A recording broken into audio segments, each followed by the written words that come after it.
Dentro da série Instituto Gunnar Vingre, vamos estudar com o pastor Afonso Chaves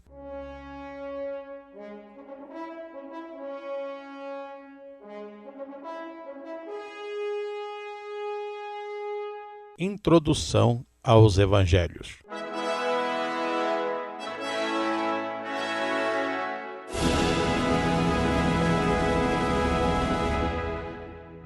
Neste momento nós vamos dar início ao estudo dos livros do chamado Novo Testamento, começando com os Evangelhos. Observemos que nós temos no Novo Testamento, primeiro os 4 Evangelhos, escritos por Mateus, Marcos, Lucas e João. Depois desta coletânea de livros, os Evangelhos, nós já temos na sequência Atos dos Apóstolos, isto colocado em sequência, como mesmo uma continuação dos Evangelhos. Depois as cartas do apóstolo Paulo, depois temos o livro de Hebreus, cartas de outros apóstolos como Tiago, também Pedro, João, Judas e, por fim, Apocalipse. Esta é a sequência do chamado Novo Testamento. São 27 livros que ali temos. Mas observem os evangelhos: Mateus, Marcos, Lucas, João. A palavra evangelho é uma palavra de origem grega. Muitas palavras de outras línguas são recebidas pela nossa língua portuguesa e ficam como algo nosso. Mas a palavra é do estrangeiro e foi recebida. E a palavra evangelho tem um significado. E o significado da palavra evangelho é boa mensagem, as boas novas, uma boa notícia. Assim seria o significado da palavra evangelho. Então, qual é a boa notícia, a boa nova, a boa mensagem que chega? Justamente a mensagem já anunciada pelos profetas, que agora se fazia cumprir por Deus. Na plenitude dos tempos, Deus manifestava aquilo que tinha anunciado, e esta boa mensagem é pregada por todo o Novo Testamento. Qual é a boa nova? A mensagem boa que temos da parte de Deus é Jesus trazendo a salvação e o reino de Deus aos homens. Conforme nós temos nos versículos, Jesus mesmo dizendo: Deus amou o mundo de tal maneira que deu seu Filho unigênito, para que todo aquele que nele crê não pereça, mas tenha a vida eterna. Observe bem este aspecto. Isso que é o Evangelho, a revelação de Deus para nós, essa notícia do cumprimento daquilo que Deus anunciou através de séculos, milênios, há muitas gerações, há muitos servos seus no passado, e que agora se tinha cumprido. Na plenitude dos tempos, Deus enviou seu Filho, nascido de mulher, e segue a palavra que Paulo usa muito também. Isto que é Evangelho. Muito bem, numa forma de observar o Evangelho dentro do Novo Testamento, podemos dizer que num estudo desta mensagem, nos 4 evangelhos nós temos a manifestação da salvação. Muito bem. Depois, em Atos dos Apóstolos, a propagação da salvação, quando a notícia se espalha e se expande por todo o mundo. Em continuação, podemos dizer que nas cartas dos diversos apóstolos, nós temos a explicação da doutrina da salvação.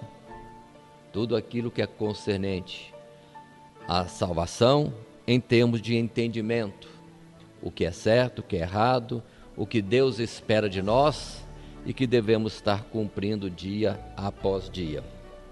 Finalmente, em Apocalipse, a consumação da salvação.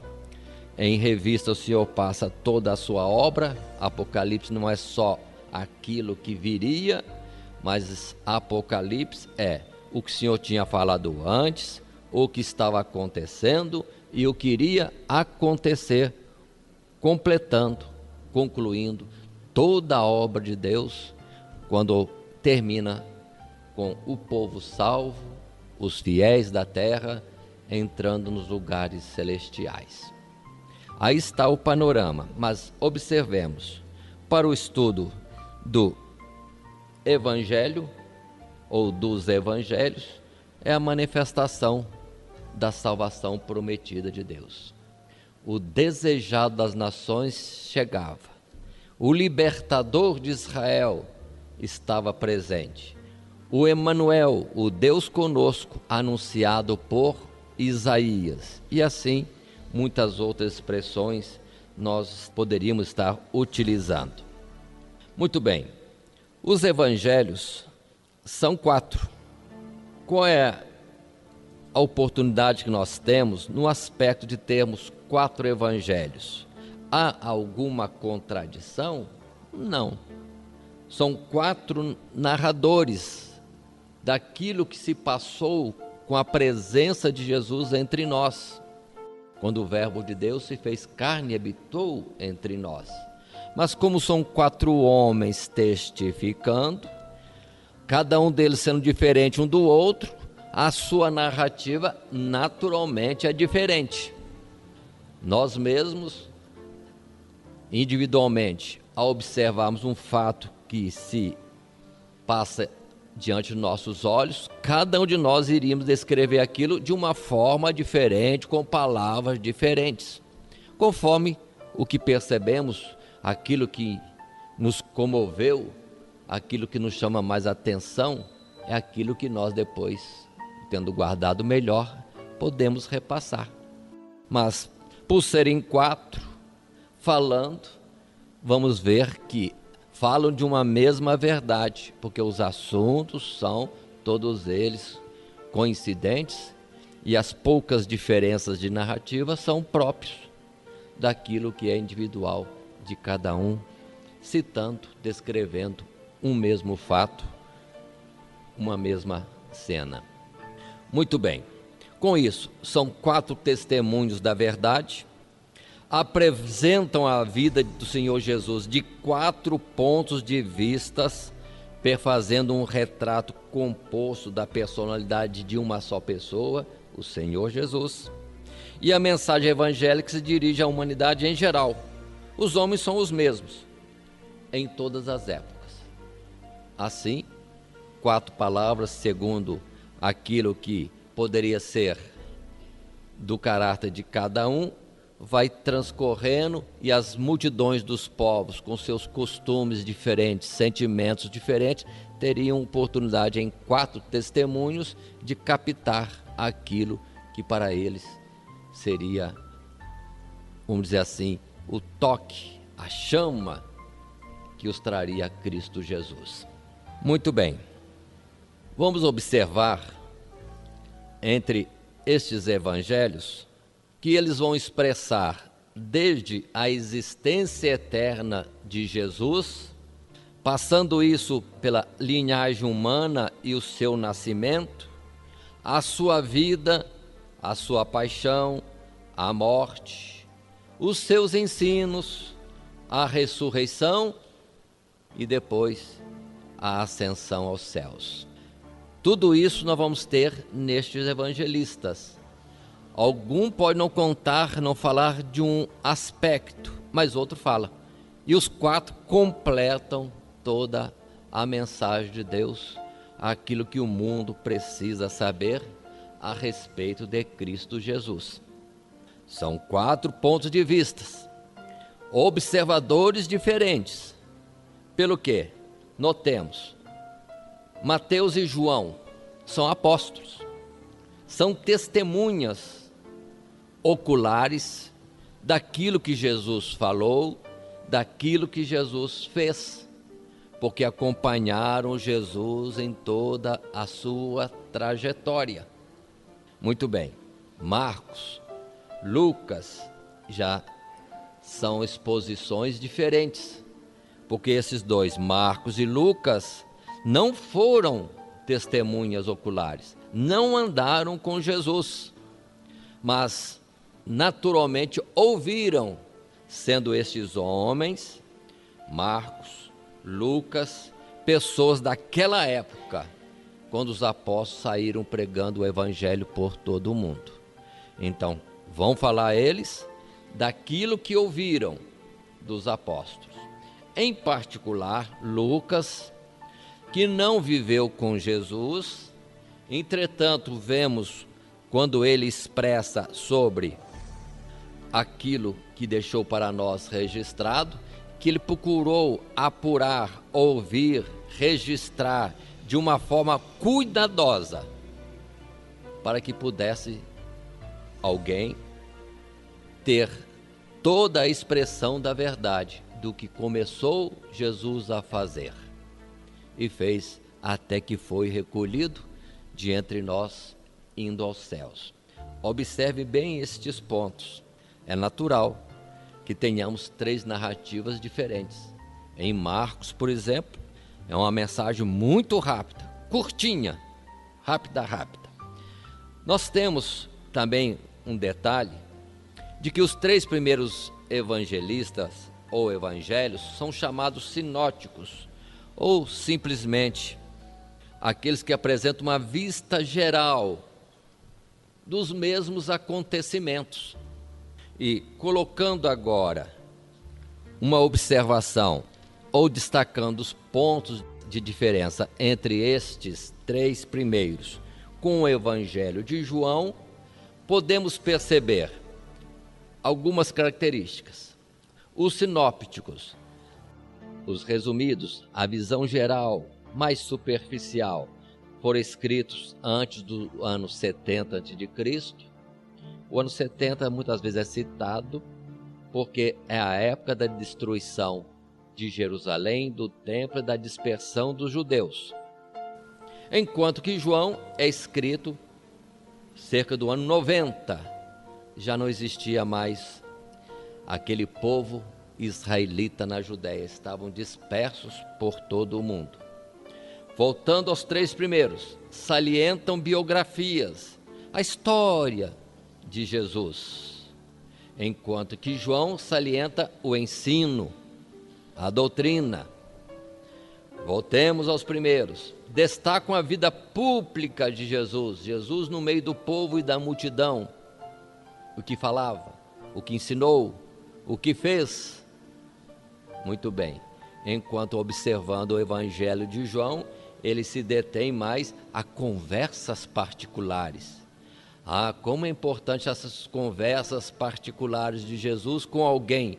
Foi quando o Senhor aprofundava nos seus mistérios, trazendo revelação clara, como o caso de Nicodemos, como o caso da mulher samaritana, como o caso da última ceia, quando Jesus falou longamente com os discípulos, e um deles até expressou assim: Senhor, agora o Senhor não está falando em parábolas, o Senhor não está falando mais em figuras. Eles mesmos perceberam, Jesus estava abrindo-se diante deles, porque logo seria tirado de entre nós, tirado de entre eles na face da terra. Mas continuando, os 3 primeiros, Mateus, Marcos e Lucas, relatam muitas parábolas de Jesus, enquanto em João foram poucas as citações figuradas feitas por Jesus. Temos, por exemplo, quando Jesus diz a respeito do bom pastor, que ele é o bom pastor, e ali vai falando sobre as ovelhas que ouvem a voz do pastor e segue-se. O pastor que dá a sua vida e não é mercenário. Continuando, por outro lado, em João 15, Jesus fala figuradamente: meu pai é o lavrador, Eu sou a videira e vós sois os galhos, os ramos desta videira. E Jesus vai falando. Então, são poucos casos em João de palavras figuradas. Mas voltando aos 3 primeiros, narram o que Jesus fez. Muitas realizações de Jesus, enquanto que em João apresenta Jesus. Jesus. O destaque é a pessoa, a personalidade do próprio Jesus. Voltando aos 3 primeiros, destaca o ministério de Jesus na Galileia e Pérea, enquanto que João fala bastante do ministério de Jesus na Judéia, as suas passagens, seus feitos na Judéia, em Jerusalém em particular. Então, observe, estamos passando pelos evangelhos, fazendo algumas menções rápidas, como introdução dos 4 evangelhos. Depois, progressivamente, entraremos no nosso assunto dentro do texto dos evangelhos.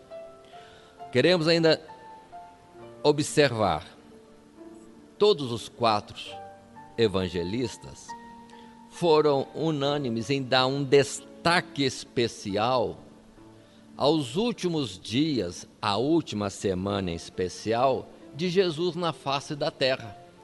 Temos em todos os 4 uma boa parcela da narrativa, vários capítulos, isso de Mateus, Marcos e Lucas, falando dos últimos acontecimentos na última semana de Jesus com seus discípulos. A ida para Jerusalém, os milagres operados no caminho para Jerusalém, o que aconteceu em Jerusalém e Betânia, perto da morte de Jesus, a última ceia e etc, etc.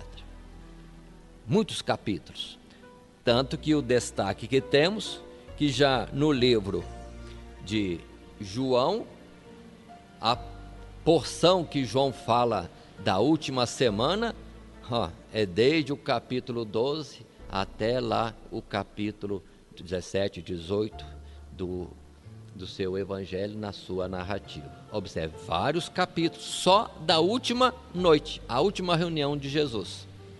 Muito bem, dando sequência e entrando agora na observação do evangelho chamado de Mateus, ou o evangelho, a boa nova, segundo escreveu Mateus, temos algumas considerações e vamos estar fazendo algumas do livro de Mateus. Em começo, como os demais evangelhos, o livro é anônimo. Mateus não cita que ele escreveu aquele livro. Não. Por tradição, já temos recebido isso. Evangelho segundo Mateus, depois vai ser o de Marcos, de Lucas, de João. Mas eles não falam que eles estão escrevendo, diferentemente de Paulo, por exemplo, que iniciando a sua narrativa, o seu registro, que deixou para nós, ele diz: Paulo, servo de Jesus, chamado por Deus para apóstolo. Pronto, não tem dúvida que é, de fato, o próprio Paulo, como depois Tiago fala, Judas, etc. Mas, interessante que numa análise apurada do Evangelho de Mateus, muitos estudiosos estão convictos que seja Mateus o escritor, porque Mateus, sendo um daqueles que foi chamado como apóstolo de Jesus, ele era antes publicano. Lembre-se que ele cobrava impostos, estava na coletoria, e Jesus chega ali e o retira, o chama ali. E na narrativa em Mateus capítulo 9, verso 10, vemos que, sendo ele chamado, ele oferece um banquete para Jesus. E está escrito assim, que recebeu em casa.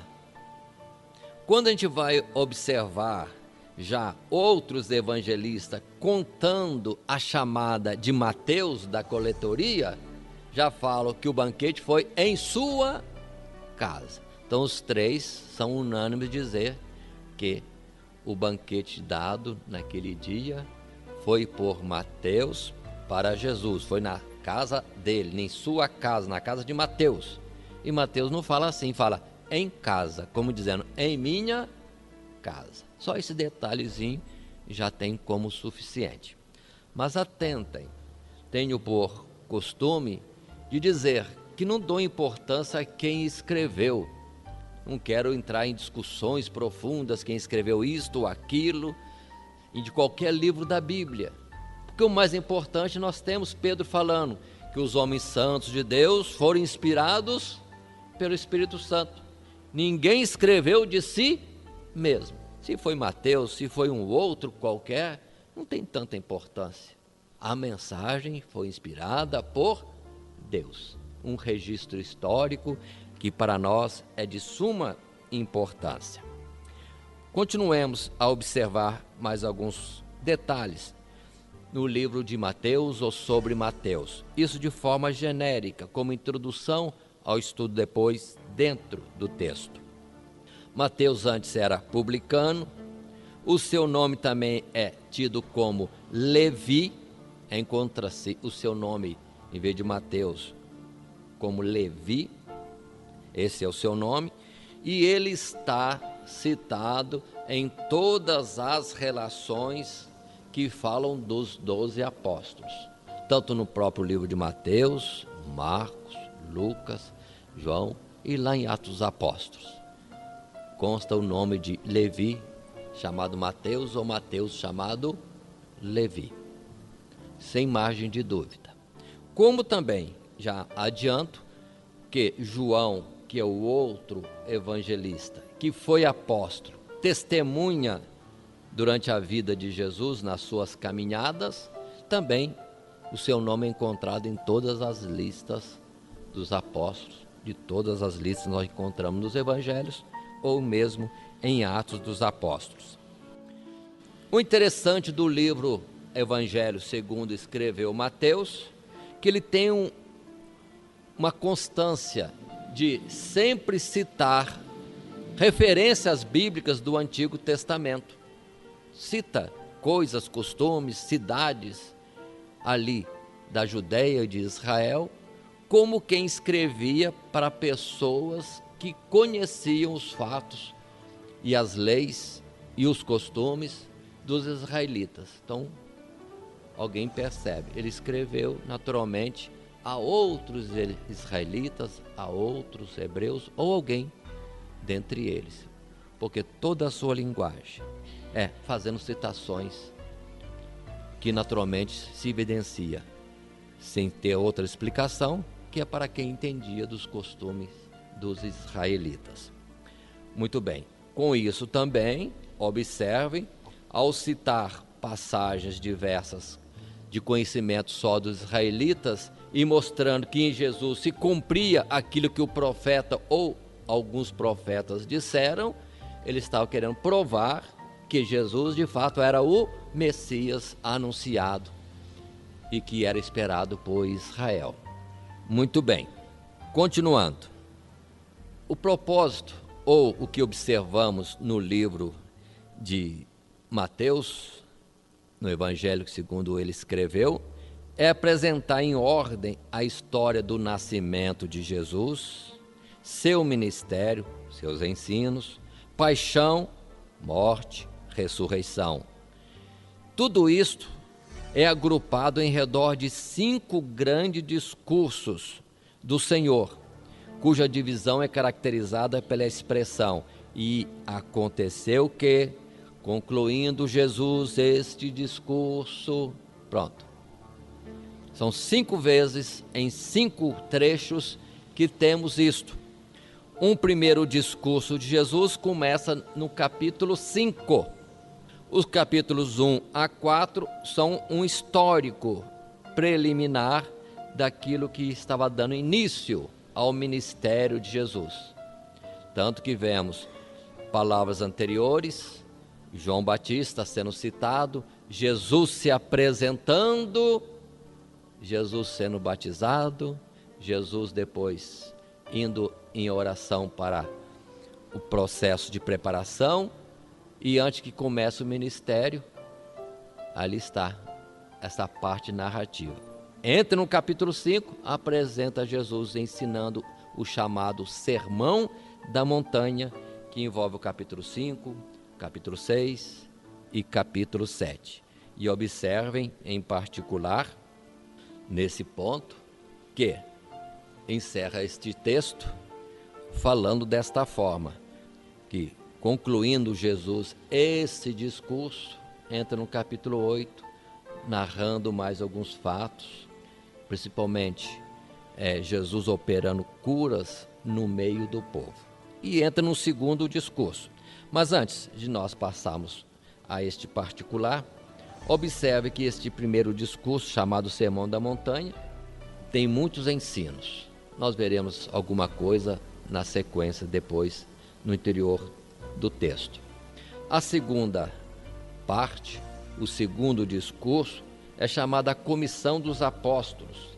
Isso está no capítulo 10. Jesus fala também preparando os apóstolos, recomendando, separando, etc.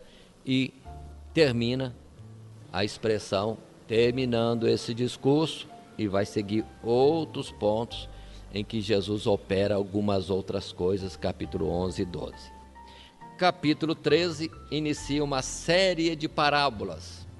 Jesus fala largamente em muitos aspectos do reino dos céus.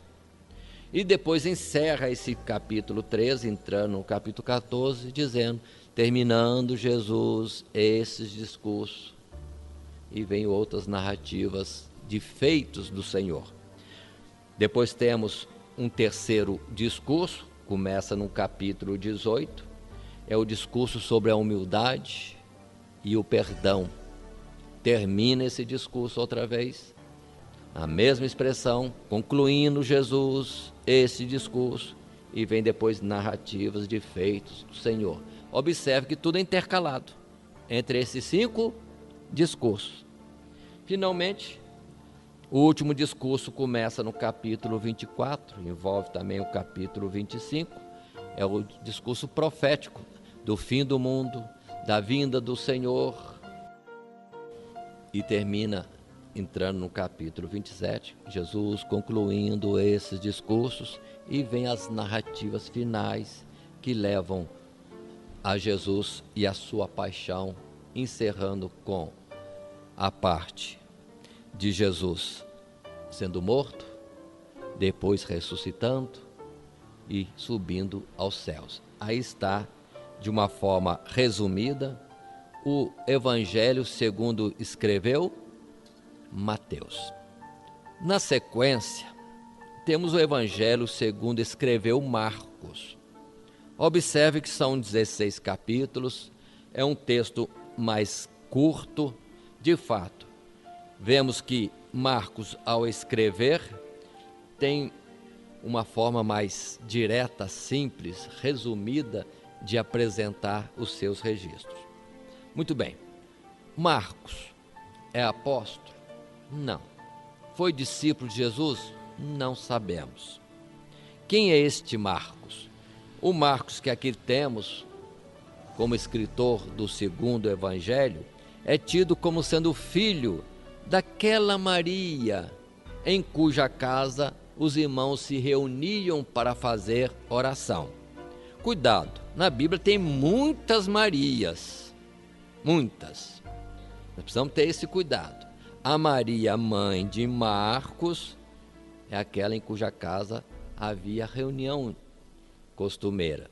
Quando Pedro, está escrito lá em Atos dos Apóstolos, no capítulo 12, quando ele foi preso, foi ali que cita-se que toda a igreja se reuniu na casa de Maria e ficou em contínua oração por Pedro, até que ele foi liberto da prisão por um anjo, foi até aquela casa, apresentou-se e depois partiu. E não vemos detalhes sobre para onde foi e como foi os dias seguintes. Mas Marcos, filho de Maria, tido como sendo o que acompanhou a Paulo e a Barnabé na primeira viagem missionária. Foi o que acompanhou. E depois é citado mais à frente como uma pessoa muito útil para o Evangelho. Isso citado por Paulo. E também tem citação de Marcos lá pelo apóstolo Pedro. Então, uma pessoa que não tem uma apresentação grande, a não ser umas poucas palavras do valor que tinha, citado por Paulo e por Pedro. Muito bem. Em que se distingue Marcos dos outros evangelhos? Ele se preocupa mais em apresentar os feitos poderosos de Jesus. Ele prefere falar do que Jesus fez, numa demonstração de poder, omitindo a maioria dos discursos de Jesus. Ele não se prendeu a falar ou registrar aquilo que Jesus tinha ensinado, só mais feitos, milagres, prodígios operados por Jesus. Nisso mesmo já ficou resumido, porque tirou os muitos ensinamentos, por exemplo, os discursos que Jesus falou, dos quais Mateus apresentou 5 grupos, e ele praticamente não falou nada disso. Muito bem, continuando. Como Marcos é simples na sua forma de citar os seus registros, não temos muita coisa a falar. A palavra Marcos é de origem romana. Tem pensadores que dizem que Deus utilizou este homem para falar do poder eficaz de Jesus, para muitos milagres, maravilhas, prodígios, para os romanos que eram duros e só entendiam de força, a operação pela força, enquanto que em Jesus havia a operação simplesmente pela autoridade. A palavra dada era suficiente, não precisava de força, violência, nem espada, nem fogo. A palavra enviada. É uma consideração interessante esta.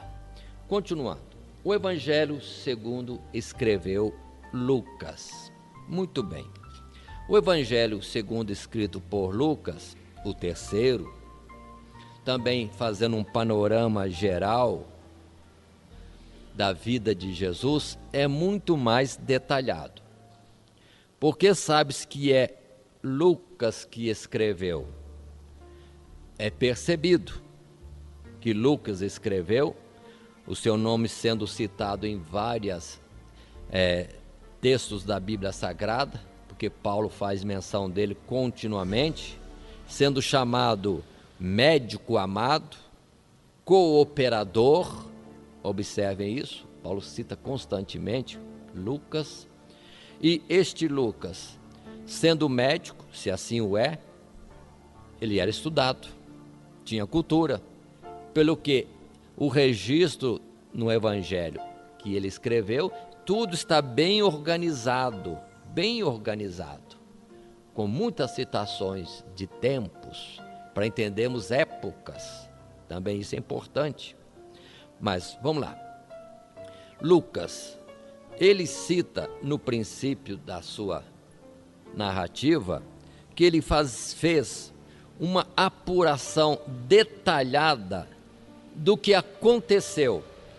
Lendo um texto de Lucas, diz, ele assim, tendo, pois, muitos empreendido, põe em ordem a narração dos fatos que entre nós se cumpriram, segundo nos transmitiram os mesmos que os presenciaram desde o princípio e foram ministros da palavra, pareceu-me também a mim conveniente descrevê-los a ti, ó excelentíssimo Teófilo.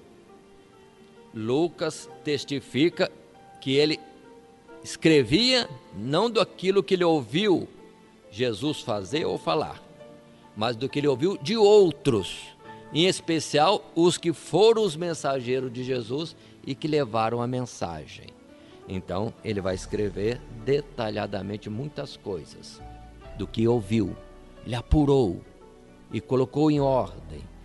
Como disse aqui, na leitura que fiz, ele procurou saber de forma apurada, aquilo que aconteceu. Ele diz que se informou minuciosamente desde o princípio. E este detalhe é importante, porque na parte histórica ele vem antes de Jesus ser manifesto ao mundo, alguns detalhes, para depois entrar na vida de Jesus e toda a trajetória. Como estava dizendo antes, porque ele cita este Teófilo, a quem escreveu, o que também é citado em Atos dos Apóstolos. E temos Lucas, evidentemente, como escritor de Atos, e é o mesmo que faz a entrega ou remete para Teófilo, este segundo escrito. Lucas para Teófilo. Atos dos Apóstolos, Lucas para Teófilo.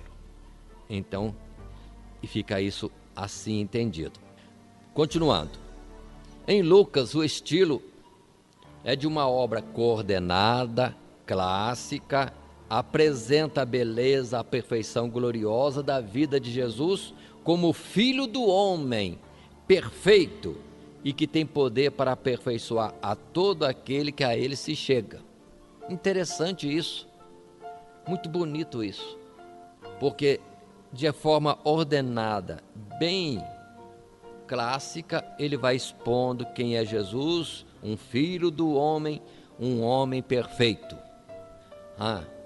É quando os estudiosos mais profundos dizem, ele parece que por Deus foi tirado e colocado nesta missão de escrever aos gregos que procuram sabedoria, gregos que queriam um homem perfeito, o homem ideal, pela cultura, pela filosofia, e Lucas apresenta o homem perfeito, mas segundo Deus, e não segundo o homem.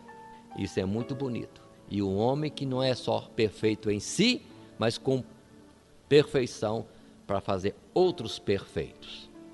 É muito lindo esta comparação de estudiosos quando observa a característica do Evangelho segundo escreveu Lucas. É o ideal. Enquanto que os judeus queriam saber de sinais, e temos a palavra em Coríntios, que diz, os judeus pedem sinais, os gregos buscam sabedoria, mas é revelado a eles Jesus Cristo crucificado, poder de Deus, sabedoria de Deus. Então observe que Lucas é interessante enquadrar-se neste pensamento, nesta orientação. Muito lindo isso. E como já dissemos, o Evangelho de Lucas é completado em Atos dos Apóstolos, mesmo autor, narrando desde os primeiros dias do nascimento do Senhor Jesus até a propagação do Evangelho, desde Jerusalém, passando também por Judeia, Samaria e até os confins da terra. Primeiro ele contou a história de Jesus até a ascensão, depois continuou a propagação do Evangelho atingindo os confins da terra, naquilo que era conhecido naquele tempo. Por fim, chegamos ao Evangelho segundo escreveu João, uma característica toda diferente. Também é conhecido que João é o escritor só por tradição, de um modo geral. É a base principal. Ele não cita o seu próprio nome em lugar nenhum, mas é tido como sendo o discípulo a quem Jesus amava. Todo mundo conhece o evangelista João desta forma, por alguns detalhes da narrativa que ele coloca dentro do evangelho por ele escrito. Muito bem, a narrativa de João leva o evangelho ao maior grau de espiritualidade e glória, onde Jesus é apresentado principalmente como Filho de Deus. Observe essa diferença. Cada um tem um foco diferente. João é mais espiritual, ele não apresenta Jesus homem, ele apresenta Jesus direto, Filho de Deus. Essa é a característica importante do livro escrito por João. Lucas é interessante, muito didático, mas João tão doce, tão vamos dizer assim, nobre, elevado nos pensamentos, nas exposições. Muito bem. Por exemplo, ele escreve dentro do objetivo, para que creais que Jesus é o Cristo, o Filho de Deus, e para que, crendo, tenhais vida em seu nome. Então, ele não conta muitas coisas feitas por Jesus, ele quer provar, mostrar que Jesus é o Filho de Deus. Crendo nele, tem vida eterna. Observe que essa, de fato, é a essência do Evangelho, segundo escreveu João. João cita preferencialmente o que Jesus disse, em vez daquilo que ele fez. Essa é uma distinção dos demais. Mais coisas que Jesus falou, que Jesus ensinou, ele dá isso como mais importante do que tantos milagres que Jesus fez. Então ele fica mais preso no ensino do que na admiração dos feitos. Isso é interessante também no Evangelho de João. Também encontramos em João apenas 8 milagres e ainda contrasta com os demais pelo fato de registrar poucas parábolas, conforme já dissemos. Este evangelista não faz referência ao nascimento de Jesus e pouco trata de detalhes relacionados com a humanidade de Jesus. Ele não quer apresentar Jesus filho do homem, ele quer apresentar Jesus filho de Deus. Então não fala muito do nascimento de Jesus, de Maria e nada mais. Ele entra direto, no princípio era o verbo e o verbo se fez carne e habitou entre nós. É o destaque no Evangelho segundo escrito por João. Muito bem, vamos estabelecer um critério de estudo, já que são 4 histórias do mesmo Jesus. Nós vamos colocar em ordem cronológica, ver os primeiros fatos na sequência de tempo e ver o que é que Mateus, Marcos, Lucas e João falaram a respeito daquilo, ou se não falaram. Então vamos escorrendo a sequência da narrativa dos 4 evangelhos de forma coordenada. Por exemplo, vamos estar falando da introdução ao Novo Testamento, porque vemos isso mais em Mateus. Muito bom tê-lo colocado como o primeiro evangelho, o primeiro livro, porque ele liga o Antigo Testamento com o Novo. Narrativas dos 4 evangelhos, mostrando a descendência do passado, os patriarcas, a sequência das gerações, para concluir que Jesus é a promessa de Deus por Abraão, Isaque, Jacó, Davi. E assim, iniciando Mateus, dá abertura aos evangelhos. Muito bem. Muitas outras narrativas nós vamos ter. Observem que há narrativas contadas por Mateus só, há narrativas contadas por Marcos só, há narrativas contadas por Lucas só, e há narrativas contadas só por João. Mas há narrativas que 2 ou 3 ou os 4 vão estar contando. E é muito importante a gente observar a narrativa do mesmo fato por um evangelista e depois comparar com os outros. Serão 4 palavras, quando os 4 falam do mesmo assunto, que vão enriquecer, dar detalhes àquilo que aconteceu. É desta forma que nós vamos estar conduzindo.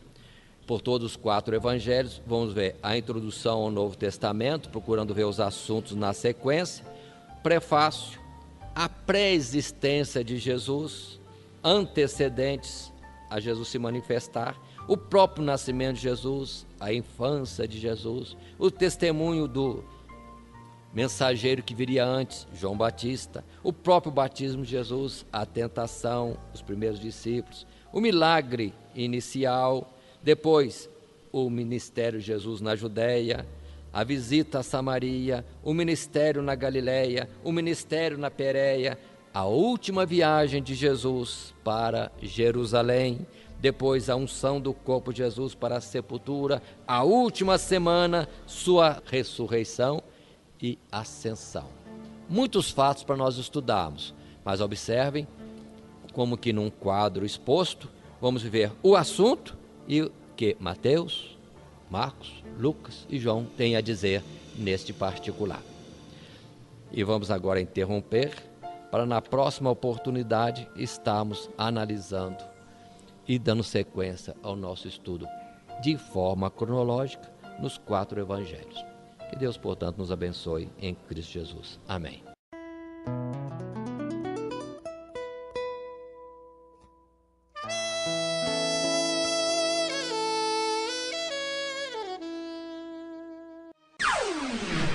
Todo dia, toda hora, muito mais prazer em ouvir. Radionet Grata Nova. O Web Rádio, a qualidade que faz a diferença, cada vez mais necessária. Rede Grata Nova de Evangelização. Acesse nosso site www.horadadecisão.com.br. Hora da Decisão, tudo junto, sem acento.